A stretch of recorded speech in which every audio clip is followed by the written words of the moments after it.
Hi, New Albany families. I just want to say how proud I am of all of our students who've been doing a wonderful job in their Google Classrooms.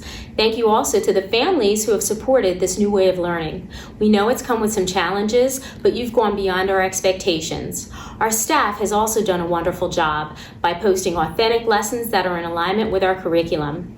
I commend them for a job well done and for their dedication to our students. I hope you've taken advantage of some of the fun things that you've seen in the Google Classrooms, from drive-bys to visit students, to cool projects, to celebrating Unicorn Day, to fun lip sync challenge. There's been so much fun. If you haven't had an opportunity to view the New Albany staff video, please check it out on our Facebook page. We miss all of our students so much, and we look forward to seeing you in school again. Stay well, friends. Good evening, Board of Education members. I'm pleased to be here to discuss how Rush School has met the challenge of online instruction. We began March 17th with an online instruction rotation in which 2 core subject areas were focused upon each day, along with a related arts area. For instance, a student may have math, literacy, and art one day. The next day they may have literacy, science, and music.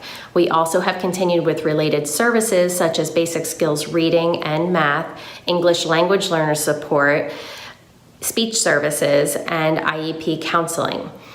Our teachers have used a wide variety of engaging online resources to further the students' learning and keep our curriculum moving forward. The assignments that they have been giving the students have been meaningful.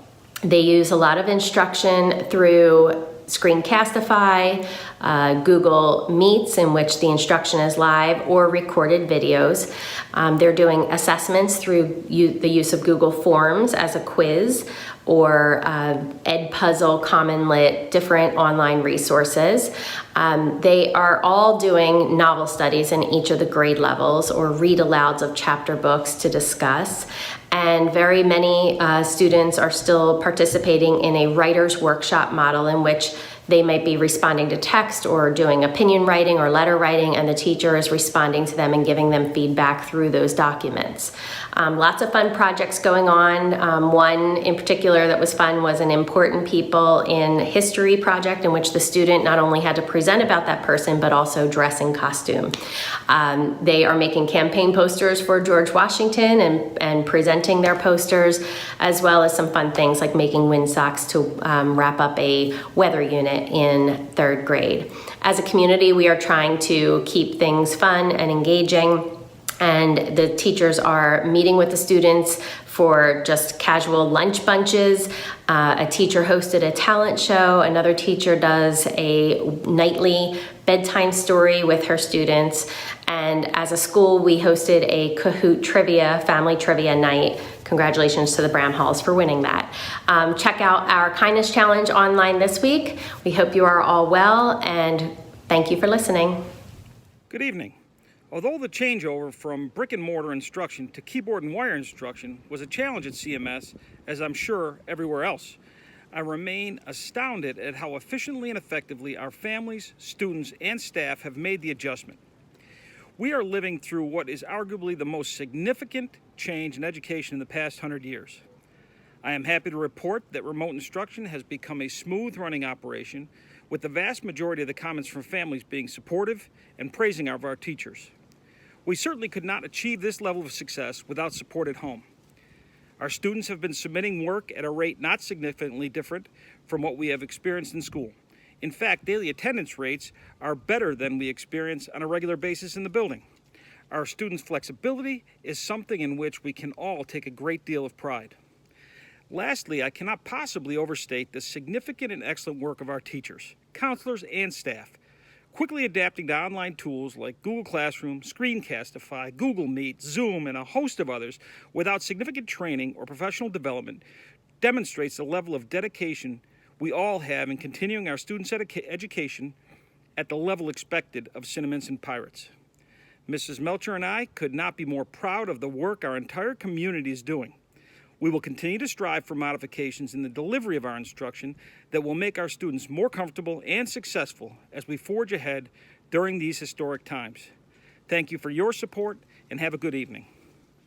Good evening. This is Ryan Gorman, and thank you for the opportunity to give you a brief overview of the online environment at CHS. Out of respect for time, I will go through the slides pretty quickly, but if you have any questions, please feel free to reach out to me.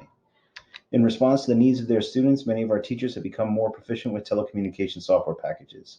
The majority of that effort has been divided between live, Zoom, and Google Meet environments and pre-recorded videos.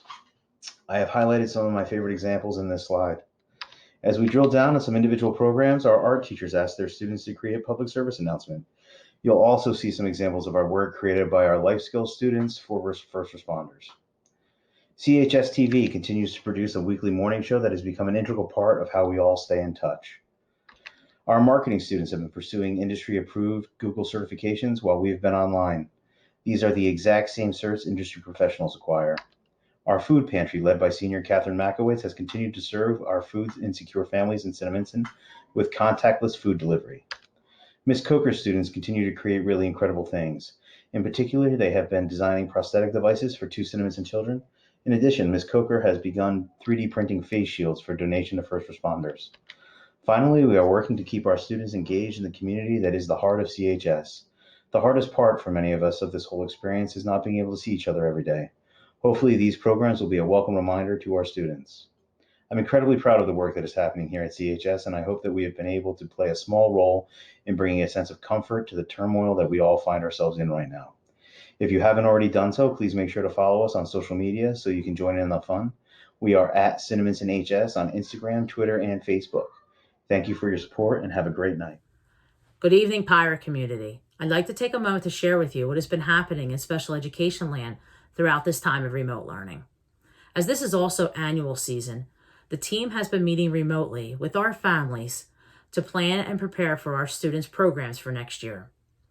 All related services have continued throughout this time, with the most recent addition of teletherapy being offered to students who are in need. We are most proud of our teachers and our paraprofessionals who are going above and beyond assisting students who are struggling using this new platform. If your child is struggling throughout this time, please do not hesitate to reach out to your child's counselor or the child study team for assistance. We look forward to seeing your child's smiling faces in the very near future. Thank you and be safe. Here in the Office of Curriculum and Instruction, we continue to work to provide our teachers with resources that could be beneficial during remote learning. Based on recommendations from our principals, our teachers, and our supervisors, we've been opening up a number of new web-based platforms and electronic tools that can be a great value to our teachers and our students during home instruction. I would like to thank a few individuals who've been a great resource for our teachers and our staff members during this unprecedented closure. And those are our technology liaisons. These are folks who work hand in hand with our teachers to try out new tools, to help troubleshoot problems. And those folks are Jeanette Oliver, Tom Angelone, Rob Lyons, Rob Spear, Sherry Spear, Brad Campbell, and Kim Kramer. These folks have been a great resource for our staff and would like to publicly thank them for the work that they're doing.